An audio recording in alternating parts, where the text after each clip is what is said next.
દિલ્હી હાઈકોર્ટના કૂતરાઓને પકડીને શેલ્ટરમાં મૂકવાના આદેશના વિરોધમાં સમગ્ર દેશમાં કૂતરા પ્રેમીઓ દ્વારા વિરોધ પ્રદર્શનો થઈ રહ્યા છે।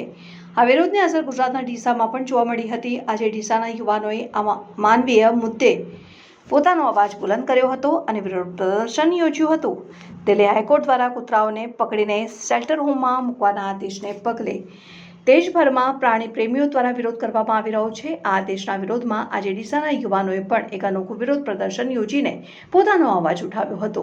આ વિરોધ પ્રદર્શનમાં મોટી સંખ્યામાં યુવાનો જોડાયા હતા અને જેમણે હાથમાં કૂતરા બચાવ જીવદયા એ જ ધર્મ અને અહિંસા પરમો ધર્મ જેવા સૂત્રો લખેલા પોસ્ટરો અને બેનરો લઈને સૂત્રોચ્ચાર કર્યા હતા અને યુવાનોએ જણાવ્યું હતું કે દિલ્હી હાઈકોર્ટનો આદેશ અમાનવીય છે અને પ્રાણીઓ પર થતા અત્યાચારને પ્રોત્સાહન આપે છે। યુવાનોએ જણાવ્યું હતું કે વિરોધ પ્રદર્શનનો મુખ્ય ઉદ્દેશ સરકાર અને સંબંધિત સત્તાવાળાઓનું ધ્યાન આ ગંભીર મુદ્દા તરફ દોરવાનો છે। દરેક જીવને સન્માનપૂર્વક જીવવાનો અધિકાર છે અને આપણે સૌએ સાથે મળીને તેમના અધિકારો માટે લડવું જોઈએ।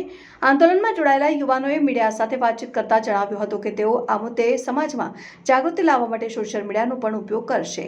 આ વિરોધ પ્રદર્શન શાંતિપૂર્ણ રીતે સંપન્ન થયું હતું, પરંતુ તેણે દિશામાં જીવદયાના મુદ્દે એક નવી ચેતના જગાવી છે। હસમુખ રાણા, સ્માઇલી રાણા અને દિલ્હી સુપ્રીમ હાઈકોર્ટ જે સ્ટ્રીટ ડોગ માટે જે પરમિશન આપી છે એના વિરોધ પ્રદર્શન કરી છે। કેમ કે સ્ટ્રીટ ડોગ લાઈક સ્વતંત્ર ભારત એ બધાને હક છે અને જે આપણે જનતાને હક છે એ રીતે આપણા સ્ટ્રીટ ડોગને બી હક છે। તો જે આ લોકો કહે છે સેન્ટર જેલમાં કે centre government centre street dog માટે રાખીએ છીએ, એ સૌથી વાત ખોટી જ છે। કેમ કે સેન્ટર ગૌશાળા માટે બી છે, એ ગૌશાળામાં કોઈ પાછળ દેખવા જતું નથી।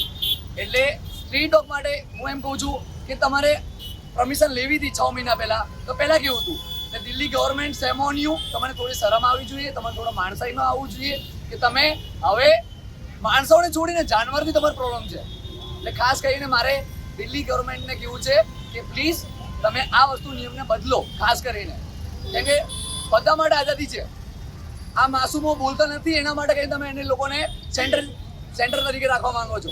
એટલે મારી એક ડીસાવાસીઓને આપણા એનિમલ્સ લવર જે જાનવર પ્રેમી છે એ લોકો માટે કેવું છે, રેપિસ્ટ છે રેપિસ્ટ માટે રાખો ને તમે તાર, જે લોકો રેપિસ્ટ છે જે લોકો બહાર ફરે છે આ તમે જાનવર અંદર નાખવા માંગો છો। એટલે મારે ખાલી ગવર્મેન્ટને એટલું કહેવું છે, દિલ્હી ગવર્મેન્ટને કે પ્લીઝ તમે એકવાર દેખો, એકવાર ક્લીન કરીને કે આ માસૂમ જાનવર તમારું શું બગાડ્યું છે। ખાસ કરીને જય હિન્દ, જય Bharat. We want justice, we want justice, we want justice.